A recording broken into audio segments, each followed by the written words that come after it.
Hello student. री NEET का जो एग्ज़ाम हुआ है 2026 21 जून को,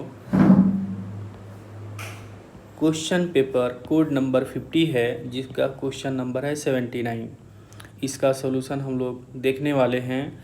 ऐसे ही एक एक क्वेश्चन का सॉल्यूशन आपको प्रोवाइड किया जाएगा, आप बस अपने चैनल के साथ बने रहिए। आइए क्वेश्चन को हम लोग शुरू करते हैं। Identify reaction which give aniline. क्या देने वाला है? एनिलीन। कौन सा वो रिएक्शंस है जो aniline as the major product बनाएगा? तो एक एक रिएक्शन को आपको देखना पड़ेगा। पहले रिएक्शन का सॉल्यूशन देखते हैं। पहले रिएक्शन में ये साइनाइड है, साइनाइड फंक्शनल ग्रुप है। तो साइनाइड का फंक्शनल ग्रुप आप लिख लीजिए। इसको हम लोग रिड्यूस कराने वाले हैं लिथियम एल्युमिनियम हाइड्राइड के साथ। Lithium aluminium hydride strong reducing agent है। इसके पाई बॉन्ड को तोड़ देगा और हाइड्रोजन इधर भी और हाइड्रोजन इधर भी अटैच कर देगा।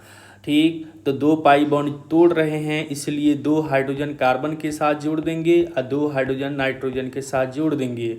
तो साइनाइड जो है वो साइनाइड कहाँ कन्वर्ट हो गया? इसमें कन्वर्ट हो गया। तो हमें ये समझ में आ गया है कि बेंजीन जो है जिसके साथ साइनाइड लगा है वह लिथियम एल्युमिनियम हाइड्राइड के साथ कन्वर्ट हो गया। देखिए साइनाइड कहाँ कन्वर्ट हो गया? इस ग्रुप में। तो ऐसा ग्रुप यहाँ साइनाइड की जगह अटैच कर दीजिए। ऐसा हम लोग बना लिए। आप देखिए ये एनिलीन नहीं है। एनिलीन जो होता है वो ये होता है, इसे एनिलीन कहते हैं, इसे एनिलीन कहते हैं। यानी NH2 जो ग्रुप है वो डायरेक्ट किससे जुड़ा है? बेंजीन रिंग से जुड़ा हुआ है। बट यहाँ पर जो NH2 ग्रुप है वो डायरेक्ट बेंजीन रिंग से नहीं जुड़ा है, बीच में CH2 से जुड़ गया है वो। तो ये एनिलीन तो नहीं है। तो ये हमारा आंसर नहीं होने वाला है। तो पहला तो हमारा आंसर नहीं होगा, एनिलीन नहीं देने वाला है। इससे तो पता चल गया कि ये पहला और तीसरा आंसर तो नहीं होगा, क्योंकि दोनों में दे रखा है कि एनिलीन ये बनाएगा। तो पहला और तीसरा नहीं होगा। अब बचा ये दो ऑप्शन, दूसरा और चौथा। इसमें कौन सा आंसर होगा? तो इसे सॉल्व करते हैं। इस रिएक्शंस को अगर आप देखें तो ये जो रिएक्शन है, ये जो रिएक्शन आप देख रहे हैं, ये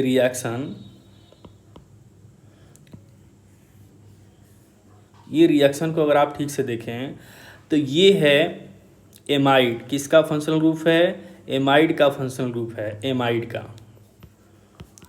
का फंक्शनल ग्रुप है ये। ठीक, एमाइड का फंक्शनल ग्रुप।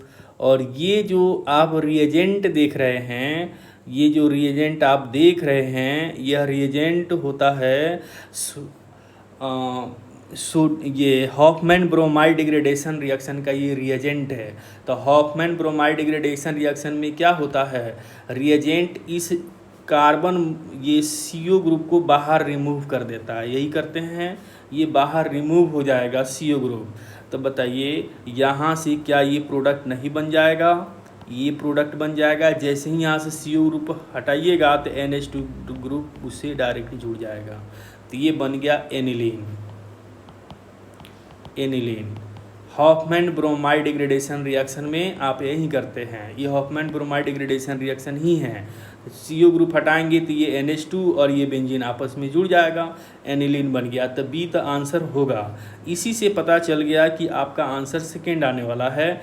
फिर भी हम लोग बाकी दो रिएक्शंस को देखते हैं, क्योंकि हम लोग हर चीज़ को डीपली एक्सप्लेन करते हैं ताकि हमें फ्यूचर में कोई इस तरह का रिएक्शन बाधा न बने और हमारे पास एक्स्ट्रा नॉलेज हो।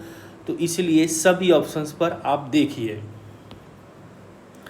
तीसरा जो ऑप्शन है, इसमें ये जो रिएजेंट है सोडियम बोरोहाइड्राइड जो रिएजेंट है, ये है माइल्ड रिड्यूसिंग एजेंट। ये NO2 ग्रुप को रिड्यूस नहीं कर पाएगा। ये जो माइल्ड रिड्यूसिंग एजेंट है सोडियम बोरोहाइड्राइड, वह जनरली एल्डिहाइड को रिड्यूस करता है और कीटोन को रिड्यूस करता है। क्या ये बात समझ में आ रहा है? तो आप ये ध्यान रखेंगे, sodium borohydride mild reducing agent है। ये जनरली एल्डिहाइड और कीटोन को ही रिड्यूस करेगा, नाइट्रो ग्रुप को रिड्यूस नहीं कर पाएगा। तो यहाँ तो कोई प्रोडक्ट ही नहीं बनने वाला है। डी में अगर हम लोग देखें तो डी में अपने पास जो रिएक्शंस दिया हुआ है वो कुछ इस तरह से लिखा हुआ है। यहाँ नाइट्रोजन है, यहाँ हाइड्रोजन है, यहाँ पर C डबल बॉन्ड O है और यहाँ पर है CH3। ठीक, यहाँ पर HCl दिया हुआ है वाटर के साथ। बताइए HCl तो वाटर में रहेगा तो H+ देगा, एसिड देगा, HCl एसिड है। यहाँ नाइट्रोजन के पास है लोन पेयर, यह लोन पेयर इस H+ को खींच लेगा, खींचेगा तो बन जाएगा कुछ ऐसा। नाइट्रोजन के पास अब दो हाइड्रोजन हो गए। ठीक, इस पर चार्ज कौन हो जाएगा? प्लस, और यहाँ पर है C double bond O CH3। अब आप देखिए ये नाइट्रोजन पर प्लस चार्ज आ गया है। नाइट्रोजन है मोर इलेक्ट्रोनिगेटिव एटम, अब मोर इलेक्ट्रोनिगेटिव एटम पर प्लस चार्ज आ गया है तो ये गुड लिविंग ग्रुप में कन्वर्ट हो गया। तब यहाँ से रिएक्शंस को जैसे ही आप आगे बढ़ाएंगे तो ये गुड लिविंग ग्रुप है और यहाँ पर वाटर है ही, रिएक्शन में तो वाटर पहले से ही प्रेजेंट है।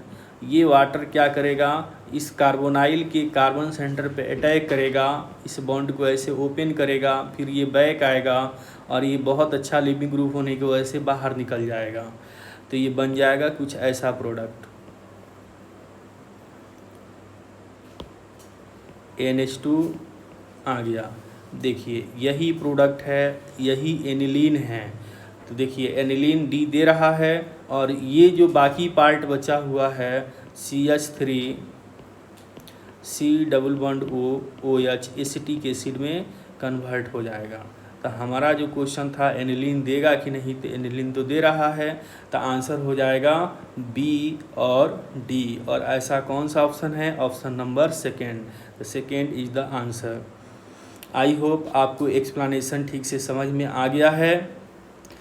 अगर आ गया है तो ऐसे ही आप लोग और वीडियो सॉल्यूशन को पाने के लिए चैनल के साथ बने रहें, चैनल को सब्सक्राइब कर लें आप लोग।